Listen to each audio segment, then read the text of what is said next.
Big boss season 6 ഈ വരുന്ന ഫെബ്രുവരി 25 start ചെയ്യുന്നത്. അപ്പോൾ ഇനി പ്രൊഡിക്ഷൻ ലിസ്റ്റുകൾ മാറ്റി വെച്ചിട്ട് കൺഫേംഡ് ലിസ്റ്റിലേക്ക് പോകേണ്ട സമയമായി. അപ്പോൾ നമ്മൾ 50%ഉം 75%ഉം ആയിട്ടുള്ള കൺഫേംഡ് ലിസ്റ്റുകൾ പങ്കുവെച്ചിട്ടുണ്ടായിരുന്നു. ഇപ്പോൾ നമുക്ക് കുറച്ചും കൂടി ഉറപ്പ് വരുത്താൻ പറ്റുന്ന ആളുകളുടെ പേര് കിട്ടിയിട്ടുണ്ട്. അതുകൊണ്ട് തന്നെ 90% കൺഫേംഡ് ലിസ്റ്റാണ് നിങ്ങളിലേക്ക് എത്തിക്കുന്നത്. 100% കൺഫേംഡ് ലിസ്റ്റ് നമ്മൾ എത്തിക്കില്ല. അത് ബിഗ് ബോസിൽ ആ കണ്ടസ്റ്റൻറ്റിൻ്റെ പേര് ലാലേട്ടൻ വിളിച്ച് കൈ പിടിച്ച് ബിഗ് ബോസ് ഹൗസിൻ്റെ ഉള്ളിലേക്ക് കയറ്റുമ്പോഴാണ് അത് 100% ആവുന്നത്. അല്ലെങ്കിൽ ബിഗ് ബോസിലേക്ക് പോകുന്ന കാരവാനിൽ വെച്ചുവരെയും കണ്ടസ്റ്റൻസിനെ മാറ്റാനായിട്ട് അധികാരമുണ്ട് എൻഡമോൾ ഷൈൻ മീഡിയക്കും ബിഗ് ബോസിനും ഏഷ്യാനെറ്റിനും ഹോട്ട്സ്റ്റാറിനും. അപ്പോൾ നമ്മൾ 100% കൺഫേംഡ് എന്ന് പറഞ്ഞ് വീഡിയോസ് ഒന്നും തന്നെ ഇടില്ല. അപ്പോൾ നമുക്ക് 90% കൺഫേംഡ് കണ്ടസ്റ്റൻസിനെ പറ്റി പറയാം. അപ്പോൾ നമ്മുടെ ലിസ്റ്റിൽ ഒന്നാമത്തെ പേര് സായി കൃഷ്ണ, സീക്രട്ട് ഏജൻറ്റ്. എന്തായാലും വരാൻ ചാൻസ് ഉള്ളൊരു കണ്ടസ്റ്റൻ്റാണ്. ബിഗ് ബോസ് സീസൺ 5 വരുമെന്ന് ഒരുപാട് പേര് പ്രതീക്ഷിച്ചിരുന്നു. ബിഗ് ബോസ് സീസൺ 5 വരാൻ പറ്റിയില്ല. പക്ഷേ നമ്മുടെ സായി കൃഷ്ണക്കാണെങ്കിൽ ബിഗ് ബോസിൽ വരണമെന്ന് വലിയ ആഗ്രഹമാണ്. അത് പുള്ളിക്കാരൻ ഒരുപാടധികം ഇൻ്റർവ്യൂകളിലും വീഡിയോസിലൊക്കെ പറഞ്ഞിട്ടുണ്ട്. സായി കൃഷ്ണ മാക്സിമം ശ്രമിച്ചിട്ടുണ്ട്. ബിഗ് ബോസിൻ്റെ ഓഡിഷൻ കോളും ഇൻ്റർവ്യൂ ഒക്കെ കഴിഞ്ഞ് എല്ലാം കഴിഞ്ഞ് നിൽക്കുകയാണ് പുള്ളിക്കാരൻ. ഏറ്റവും അവസാന ഘട്ടത്തിലാണ്. ഇപ്പോൾ തീർച്ചയായിട്ടും വരാനായിട്ട് ചാൻസ് ഉള്ള ഒരു കണ്ടസ്റ്റൻ്റാണ്. ഏകദേശം ഉറപ്പിക്കാവുന്ന കണ്ടസ്റ്റൻ്റാണ്. 90% ഉറപ്പ് നമ്മളും പറയുന്നു സായി കൃഷ്ണ, സീക്രട്ട് ഏജൻറ്റ്. നമുക്കറിയാം നമ്മുടെ യൂട്യൂബിൽ നല്ല കത്തി നിൽക്കുന്ന, നമ്മുടെ സോഷ്യൽ മീഡിയയിൽ കത്തി നിൽക്കുന്ന എല്ലാ വിഷയങ്ങളും എടുത്ത് റിവ്യൂ ചെയ്യുന്ന യൂട്യൂബറാണ്. ദെൻ അടുത്തത് രണ്ടാമതായിട്ട് പറയാനുള്ളത് Shalu Payyad, big boss season 4, 5, doctor Robin Radhakrishnan, അതോടൊപ്പം തന്നെ അഖിൽ മാരാർ. ഇവരെ ഈ ഒരു ബിഗ് ബോസ് സീസൺ 4ഉം 5ഉം ഫോളോ ചെയ്ത് ഈ രണ്ട് പേരെയും അറിയാവുന്നവർക്ക് എന്തായാലും ഷാലു പയ്യാടിനെ അറിയാമായിരിക്കും. കാരണം സോഷ്യൽ മീഡിയയിൽ കത്തി നിൽക്കുന്ന ഇവർ രണ്ടുപേരും, റോബിനും അഖിലൊക്കെ ആയിട്ട് ബന്ധപ്പെട്ട് നല്ല കോൺട്രവേഴ്സീസിൽ ഏർപ്പെട്ട ഒരു വ്യക്തിയാണ് ഈ പറഞ്ഞ ഷാലു പയ്യാട്. ഒരു ഫിലിം ഫോട്ടോഗ്രാഫറാണ്. ബിഗ് ബോസിൽ വരാൻ പോകുന്നത് ആ ഒരു പേരിലായിരിക്കും. എന്നാലും ബിഗ് ബോസ് കൊണ്ടുവരുന്നതിൻ്റെ ചേതോവികാരം ഇവർ രണ്ടുപേരും തമ്മിലുള്ള ബിഗ് ബോസിൻ്റെ ആ ഒരു കോൺട്രവേഴ്സീസിൽ ഏർപ്പെട്ടതുകൊണ്ട് തന്നെയാണ്. തീർച്ചയായിട്ടും ഉറപ്പായ ഒരു പേര് തന്നെയാണ് ഷാലു പയ്യാടിൻ്റേത്. ഫിലിം ഫോട്ടോഗ്രാഫർ ആയിട്ടുള്ള ഷാലു പയ്യാടാണ് നമ്മുടെ ലിസ്റ്റിൽ രണ്ടാമൻ. ദെൻ അടുത്തത് ജാസ്മിൻ ജാഫർ. മൂന്നാമതായിട്ട് പറയാനുള്ളത് ജാസ്മിൻ ജാഫർ ഒരു ബ്യൂട്ടി വ്ളോഗറാണ്. അതോടുപരി നമ്മുടെ ഏഷ്യാനെറ്റിൽ കുറച്ച് നാളുകൾ മുന്നേ സംപ്രേഷണം ചെയ്ത് അവസാനിപ്പിച്ച കുക്ക് വിത്ത് കോമഡി എന്ന പരിപാടിയിലും ഒരു ഭാഗമായിരുന്നു. അപ്പോൾ നമ്മുടെ ബിഗ് ബോസ് സീസൺ 6 നിന്ന് ഓഡിഷൻ കോൾ പോയി അവസാന ഘട്ടം വരെയും എത്തിയപ്പോൾ നിൽക്കുകയാണ്. ഏകദേശം ഉറപ്പായ ഒരു പേര് തന്നെയാണ് ജാസ്മിൻ ജാഫറിൻ്റേതും. നമുക്കറിയാം കുറച്ച് കോൺട്രവേഴ്സീസിൽ കുറച്ച് നാളായിട്ട് ഇങ്ങനെ ഇടപെട്ട് നിൽക്കുകയാണ് നമ്മുടെ അസ്ലാം ആർലി, ജാസ്മിൻ ജാഫർ, പിന്നെ അങ്ങനെ കുറച്ച് പേരൊക്കെ ആയിട്ട്. അപ്പോൾ എന്തായാലും ബിഗ് ബോസിൽ ഈ സമയത്ത് കയറ്റിവിടാൻ പറ്റിയ ഒരാൾ തന്നെയാണ്. പിന്നെ നല്ല കണ്ടൻറ് ഉണ്ടാവും, അത് ഉറപ്പാണ്. ഇപ്പം ഞാനീ പറഞ്ഞ 3 പേര്, അതിൽ പറഞ്ഞ എല്ലാവർക്കും നല്ല കണ്ടൻറ് തരാൻ പറ്റുന്ന ആൾക്കാർ തന്നെയാണ്.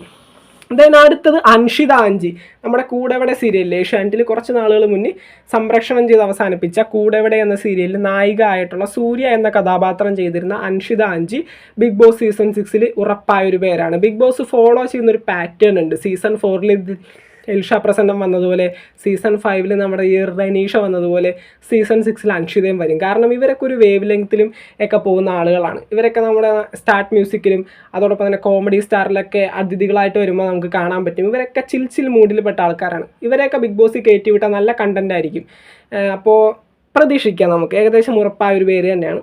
ദെൻ നമ്മുടെ ലിസ്റ്റിൽ അഞ്ചാമത്തെ പേര് ശ്രീലക്ഷ്മി അറക്കൽ. ശ്രീലക്ഷ്മി അറക്കൽ ഒരു ഫെമിനിസ്റ്റാണ്. പിന്നെ നിങ്ങൾക്ക് അറിയാം, ഇൻ്റർവ്യൂ ഒക്കെ കണ്ടിട്ടുള്ളവരാണെങ്കിൽ അറിയാം, സംസാരത്തിൻ്റെ ഇടയിൽ കുറച്ച് മോശം വാക്കുകൾ വരാറുണ്ട്. അതങ്ങ് മാറ്റി വെച്ച് കഴിഞ്ഞിട്ടുണ്ടെങ്കിൽ നല്ല കണ്ടൻറ് ഉണ്ടാക്കി നല്ലൊരു അസറ്റായിട്ട് മാറാൻ പറ്റുന്ന ഒരു വ്യക്തി തന്നെയാണ്. ബിഗ് ബോസ് സീസൺ 6 നിന്ന് ഓഡീഷൻ കോൾ പോയിട്ടുണ്ട്. തീർച്ചയായിട്ടും സീസൺ 6 പ്രതീക്ഷിക്കുന്ന ഒരു പേര് തന്നെയാണ് ശ്രീലക്ഷ്മി അറക്കലിൻ്റേത്. ദെൻ അടുത്തത് നമ്മുടെ ലിസ്റ്റിൽ ആറാമനാണ് അച്ചു സുഗന്ധ്. അച്ചു സുഗന്ധ് നമ്മുടെ സ്വാന്തനം സീരിയലിൽ ഒരു വേഷം ചെയ്തുകൊണ്ടിരിക്കുകയാണ്. സീരിയൽ ഏകദേശം അതിൻ്റെ പൂർത്തിയിലെത്തിയിട്ടുണ്ട്. സീരിയലിൻ്റെ ഷൂട്ടിങ്ങും കാര്യങ്ങളൊക്കെ അവസാനിച്ചതായിട്ടാണ് അറിയുന്നത്. അച്ചു സുഗന്ധിനെ നേരെ പിടിച്ച് ബിഗ് ബോസിൽ കയറ്റാനായിട്ടായിരിക്കും പ്ലാൻ. അപ്പോൾ അച്ചു സുഗന്ധിനെ ഏകദേശം നമുക്ക് ബിഗ് ബോസ് സീസൺ 6 പ്രതീക്ഷിക്കാവുന്നതാണ്. ഓഡിഷൻ കോൾ പോയിട്ടുണ്ട്. അവസാന ഭാഗങ്ങളിലേക്കൊക്കെ നിൽക്കുകയാണ്. ദെൻ അടുത്തത് ഏഴാമതായിട്ട് പറയാനുള്ളത് തൊപ്പിയുടെ ഫിയാൻസി ആയിട്ടുള്ള ഫസ്മിനെ. രണ്ടുപേരെയും ഒന്നിച്ചാണ് ഇൻ്റർവ്യൂ ചെയ്തിരിക്കുന്നത്. ബിഗ് ബോസിലേക്ക് വരികയാണെങ്കിൽ രണ്ടുപേരും ഒന്നിച്ചായിരിക്കും. അപ്പോൾ ഒരുപാട് പേര് പറയും നമ്മുടെ തൊപ്പിയുടെ യൂട്യൂബ് ചാനലിൻ്റെ സ്ട്രീമിങ്ങിൻ്റെ ഇടയിൽ ഞാൻ ബിഗ് ബോസിലേക്ക് പോകുന്നുണ്ട്, ചെല്ലുകയാണെങ്കിൽ കപ്പും കൊണ്ടേ വരത്തുള്ളൂ, എല്ലാത്തിനെയും ഞാൻ തല്ലി ഓടിക്കും എന്നൊക്കെ തൊപ്പി പറഞ്ഞിട്ടുണ്ടായിരുന്നു. അപ്പോൾ അത്തരത്തിൽ റിവീൽ ചെയ്തതുകൊണ്ട് ബിഗ് ബോസിൻ്റെ റൂളിന് എഗെയിൻസ്റ്റ് ആണ് ബിഗ് ബോസിൽ നിന്ന് വിളിച്ച ഒരാൾ കയറുന്നതിന് മുന്നേ ഈ സംഭവം റിവീൽ ചെയ്യുന്നത്. അപ്പോൾ അപ്പോൾ തൊപ്പിയെ കൊണ്ടുവരില്ല എന്ന് ഒരുപാട് പേര് വിചാരിക്കുന്നുണ്ട്. പക്ഷേ ബിഗ് ബോസ് അങ്ങനെ ഒരു മണ്ടത്തരം കാണിക്കില്ല എന്ന് തന്നെയാണ് പറയാനുള്ളത്. കാരണം തൊപ്പി വന്നാൽ കിട്ടുന്ന കണ്ടന്റ് വേറെ ഒരു കണ്ടസ്റ്റന്റ് വന്നാലും കിട്ടുമെന്ന് എനിക്ക് തോന്നുന്നില്ല. സീസൺ 5 അല്ല, നമ്മുടെ സീസൺ 4 അപേക്ഷിച്ച് സീസൺ 5 കുറച്ച് ഫ്ലോപ്പ് ആയിരുന്നു. അതുകൊണ്ട് തന്നെ കണ്ടന്റ് കുറഞ്ഞൊരു പരിപാടി ബിഗ് ബോസ് നോക്കില്ല എങ്കിൽ തൊപ്പിയെയും ഫസ്മിനെയും എന്തായാലും ബിഗ് ബോസ് സീസൺ 6 ഉണ്ടാകും. ഏകദേശം ഉറപ്പായ ഒരു പേര് തന്നെയാണ്. ദെൻ അടുത്തത് 8ാമതായിട്ട് പറയാനുള്ളത് അലീഷ നായർ. അലീഷ നായറും ഈ പറഞ്ഞ പോലെ തന്നെ നമ്മുടെ റൈഡർ ഗേളാണ്, അതുപോലെ തന്നെ ഫാഷൻ മോഡലാണ്. അതിലുപരി ബിഗ് ബോസ് സീസൺ 17 ഹിന്ദി അതിൻ്റെയൊക്കെ ഓഡീഷൻ അറ്റൻഡ് ചെയ്ത് അവസാന ഘട്ടം വരെ എത്തിയ ഒരാളാണ്. അതുകൊണ്ട് തന്നെ ബിഗ് ബോസിൻ്റെ പരിപാടികളും ഓഡീഷനൊക്കെ പെട്ടെന്ന് നമ്മുടെ മലയാളം സീസണിൻ്റെ കംപ്ലീറ്റ് ചെയ്യാനായിട്ട് ടാലൻറ്റും കാര്യങ്ങളൊക്കെ ഉണ്ടാകും. തീർച്ചയായിട്ടും ബിഗ് ബോസ് സീസൺ 6 പ്രതീക്ഷിക്കുന്നൊരു പേര് തന്നെയാണ്. ഏകദേശം നമുക്ക് 90% ഉറപ്പായ കണ്ടസ്റ്റൻസിൻ്റെ ലിസ്റ്റിൽ ഉൾപ്പെടുത്താനായിട്ട് പറ്റുന്ന ഒരാൾ തന്നെയാണ്. വരികയാണെങ്കിൽ നല്ല കണ്ടൻറ്റും കാര്യങ്ങളും തരുമെന്ന് നമുക്ക് ഏകദേശം പ്രതീക്ഷിക്കാം. ദെൻ അടുത്തത് 9ാമത്തെ പേര് ജിഷിൻ മോഹൻ. പുള്ളിക്കാരൻ നമുക്കറിയാം ബിഗ് ബോസ് സീസൺ 3, 4, 5 ഈ 3 സീസണുകളിലും കൊണ്ടുവരാനായിട്ട് ബിഗ് ബോസ് നോക്കിയതാണ്. ഒരു സീരിയൽ ആക്ടറാണ്. ഇപ്പോഴും റീസെൻ്റായിട്ട് സീരിയലുകൾ ചെയ്യുന്നുണ്ട്. ഏഷ്യാനെറ്റിലല്ല, റീസെൻ്റായിട്ട് സീരിയലുകളിൽ അഭിനയിക്കുന്നുണ്ട്. പക്ഷേ ബിഗ് ബോസിൻ്റെ പ്രയോറിറ്റി ലിസ്റ്റിൽ ഉൾപ്പെട്ട ഒരു വ്യക്തിയാണ്. ബിഗ് ബോസ് എന്തായാലും ഈ സീസണിൽ കൊണ്ടുവരുമെന്നാണ് പറയുന്നത്. അപ്പോൾ ആദ്യം മുതലേക്കേ ഉള്ള പ്രഡിക്ഷൻ ലിസ്റ്റിൽ ഉൾപ്പെട്ട ഒരു വ്യക്തിയാണ്. ഏകദേശം 90% ഉറപ്പിക്കാവുന്ന പേരുകളിൽ നമുക്ക് ജിഷിൻ മോഹനെയും ഏർപ്പെടുത്താവുന്നതാണ്. ദെൻ അടുത്തത് 10ാമതായിട്ട് പറയാനുള്ളത് യാദിൽ എം ഇക്ബാൽ. നമ്മുടെ കെ ടൗൺ ഹോട്ടലിൻ്റെ ഉടമസ്ഥനായിട്ടുള്ള യാദിൽ എം ഇക്ബാൽ. അതിലുപരി ഒരു അർജൻറ്റീന ഫാനാണ്. അത്തരത്തിലും ഒരുപാടധികം ഫോളോവേഴ്സിനെ കൂട്ടിയിട്ടുണ്ടായിരുന്നു. പിന്നെ ഇൻസ്റ്റാഗ്രാമിൽ ഗീവ് അവേ എന്ന് കേട്ടാൽ യാദിലിൻ്റെ പേരായിരിക്കും എല്ലാവർക്കും ഓർമ്മ വരുന്നത്. അപ്പോൾ അത്തരത്തിലും ഫെയിമാണ് പുള്ളിക്കാരൻ. നല്ല ഫോളോവേഴ്സും കാര്യങ്ങളുള്ള ഒരു വ്യക്തി തന്നെയാണ്. ബിഗ് ബോസ് സീസൺ 6 ഏകദേശം ഉറപ്പായൊരു കണ്ടസ്റ്റൻറ്റ് തന്നെയാണ്.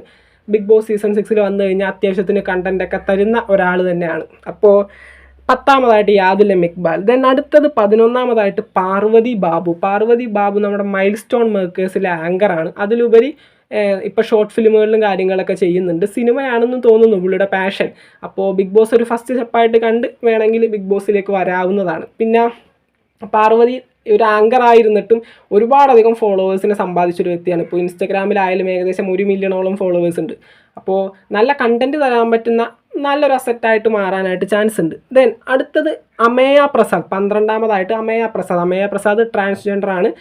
നമ്മുടെ ട്രാൻസ്ജെൻഡർ ട്രിവാൻഡ്രം കമ്മ്യൂണിറ്റിയുടെ പ്രസിഡൻറ്റുമാണ്. അപ്പോൾ ബിഗ് ബോസിലേക്ക് വരികയാണെങ്കിൽ അവരെ റെപ്രസെൻറ്റ് ചെയ്ത് നല്ല രീതിയിൽ സ്ട്രോങ് ആയിട്ട് നിന്ന് നല്ലൊരു അസറ്റായിട്ട് മാറി അടിപൊളി കണ്ടൻറ്റുകൾ പ്രസൻറ്റ് ചെയ്യാൻ പറ്റുന്ന ഒരു വ്യക്തിയായിട്ട് തന്നെയാണ് അമേയ പ്രസാദിനെ നമുക്ക് തോന്നുന്നത്. നല്ല ബോൾഡായിട്ടൊരു ക്യാരക്ടറിനുടമയാണ്. അപ്പോൾ തീർച്ചയായിട്ടും നല്ല നല്ല കണ്ടൻറ്റുകൾ പ്രതീക്ഷിക്കാം. ദെൻ അടുത്തത് 13ാമതായിട്ട് ജിത്തു വേണുഗോപാലും ശ്രീറാമും. ജിത്തു വേണുഗോപാൽ ഇപ്പോഴും റീസെൻ്റായിട്ട് ഏഷ്യാനെറ്റിൽ സീരിയൽ ചെയ്യുന്നുണ്ട്. ശ്രീറാം കുറച്ച് നാളുകൾ മുന്നേ സംപ്രേഷണം ചെയ്ത് അവസാനിപ്പിച്ച കസ്തൂരിമാൻ എന്ന സീരിയലിലെ നായകനായിരുന്നു. ഇവരെ രണ്ടുപേരെയും ഒരുപോലെയാണ് പറയുന്നത്. കാരണം ഇവർ രണ്ടുപേരിൽ ആരെങ്കിലും ഒരാൾ വരുമെന്നാണ് എനിക്ക് തോന്നുന്നത്. അങ്ങനെ ആയിരിക്കും ബിഗ് ബോസ് മെയിൻറ്റെയിൻ ചെയ്ത് കൊണ്ടുപോകുക. കാരണം ഇവരുടെ ക്യാരക്ടർ വൈസ് നോക്കുമ്പോൾ ഒരുപോലെ ഉള്ള ആൾക്കാരായിട്ടാണ് എനിക്ക് തോന്നിയത്. അപ്പോൾ രണ്ടുപേരിൽ ഒരാൾ വരാനേ ചാൻസ് ഉള്ളൂ. 90% കൺഫേംഡ് ലിസ്റ്റുകളിൽ ഇവർ രണ്ടുപേരും ഒന്നിച്ചാണ് അതുകൊണ്ട് ഞാൻ ഉൾപ്പെടുത്തിയിരിക്കുന്നത്. ദെൻ അടുത്തത് 14ാമതായിട്ട് മല്ലു റാപ്പറായിട്ടുള്ള ഫെജോ. നല്ല നല്ല പാട്ടുകൾ, നല്ല നല്ല റാപ്പ് സോങ്ങുകൾ തൻ്റെ യൂട്യൂബ് ചാനലിലൂടെ പങ്കുവെക്കുകയും ഒരുപാടധികം സ്റ്റേജ് പ്രോഗ്രാമുകളിൽ പങ്കെടുക്കുന്നതായിട്ടുള്ളൊരു വ്യക്തിയാണ്. എൻ്റെ കോളേജിലൊക്കെ ഫെജോ പങ്കെടുത്തിട്ടുണ്ട് സ്റ്റേജ് പ്രോഗ്രാമുകൾക്ക്, അസോസിയേഷൻ്റെ ഇനാഗ്രേഷന്. അപ്പോൾ അത്തരത്തിലൊക്കെ ഒരുപാടധികം ഫംഗ്ഷനുകൾക്കൊക്കെ പങ്കെടുത്ത് നല്ല ഫാൻ ബേസ് ഉള്ള ഒരു റാപ്പറാണ് ഫെജോയെയും കൊണ്ടുവരാനായിട്ട്. ഇപ്പോൾ റാപ്പറൊക്കെ എല്ലാ സീസണുകളിലും ബിഗ് ബോസിൻ്റെ ഒരു ശൈലിയാണ്. അങ്ങനെയാണെങ്കിൽ ഏറ്റവും നല്ല ഒരു റാപ്പറായിരിക്കും ഈ ഒരു സീസണിൽ കയറ്റിവിടാൻ പറ്റിയ ഒരാളായിരിക്കും ഫെജോ. നല്ല കണ്ടൻറ്റ് തരാൻ പറ്റുന്ന നല്ലൊരു അസറ്റായിട്ട് മാറാനായിട്ട് ചാൻസ് ഉണ്ട്. പിന്നെ നല്ല പാട്ടും കേൾക്കാം. ദെൻ അടുത്തത് 15ാമതായിട്ട് ലാസ്റ്റായിട്ട് പറയാനുള്ളത് ബീന ആൻ്റണി ഈ പറഞ്ഞ കണക്ക് തന്നെ ഒരു സീനിയർ വുമൺ ആക്ട്രസ്. എല്ലാ സീസണിൻ്റെയും ഒരു ശൈലിയാണ്. ബീന ആൻ്റണിക്ക് അപ്പുറം മറ്റൊരു ചോയ്സ് ഇല്ല. ഇപ്പോഴും റീസെൻ്റായിട്ട് ഏഷ്യാനെറ്റിൽ സീരിയൽ കാര്യങ്ങളൊക്കെ ചെയ്യുന്നുണ്ട്. പക്ഷേ വരാനായിട്ട് ചാൻസ് ഉണ്ട്. ബിഗ് ബോസിൻ്റെ പ്രയോറിറ്റി ലിസ്റ്റിൽ ഉൾപ്പെട്ട ഒരു വ്യക്തിയാണ്. ബിഗ് ബോസ് കൊണ്ടുവരാനായിട്ട് മാക്സിമം ശ്രമിക്കുമെന്ന് തന്നെയാണ് പറയാനുള്ളത്. അപ്പോൾ ബീന ആൻ്റണിയെ നമുക്ക് ഈ ഒരു സീസണിൽ പ്രതീക്ഷിക്കാം. അപ്പോൾ 15 പേരെയാണ് നമ്മൾ ലിസ്റ്റിൽ പറയുന്നത്. ഇതിന് മുന്നേ നമ്മൾ പ്രഡിക്ഷൻ ലിസ്റ്റും കാര്യങ്ങളൊക്കെ ഇട്ടിട്ടുണ്ടായിരുന്നു. 50%, 75% ആയിട്ടുള്ള കൺഫേംഡ് ലിസ്റ്റുകളും പങ്കുവച്ചിട്ടുണ്ടായിരുന്നു. അതൊക്കെ നിങ്ങൾക്ക് ചെക്ക് ചെയ്യാം. ഇപ്പോൾ 15 പേരുടെ പേരാണ് നിങ്ങളിലേക്ക് എത്തിച്ചത്. അപ്പോൾ ഇത്രയും പേര് നമുക്ക് 90% ഉറപ്പായ ഒരു കണ്ടസ്റ്റൻസ് തന്നെയാണ്. അപ്പോൾ നമുക്ക് മറ്റൊരു വീഡിയോ ആയിട്ട് കാണാം. ചാനൽ ഇതുവരെ സബ്സ്ക്രൈബ് ചെയ്യാത്തവർ തീർച്ചയായിട്ടും സബ്സ്ക്രൈബ് ചെയ്യാൻ ശ്രമിക്കുക. വീഡിയോ ലൈക്ക് ചെയ്യാത്തവർ ഒന്ന് ലൈക്ക് ചെയ്ത് സപ്പോർട്ട് ചെയ്യാനും കൂടി ശ്രമിക്കുക. നമുക്ക് മറ്റൊരു വീഡിയോ ആയിട്ട് കാണുന്നവരെയും tata, bye bye, thank U.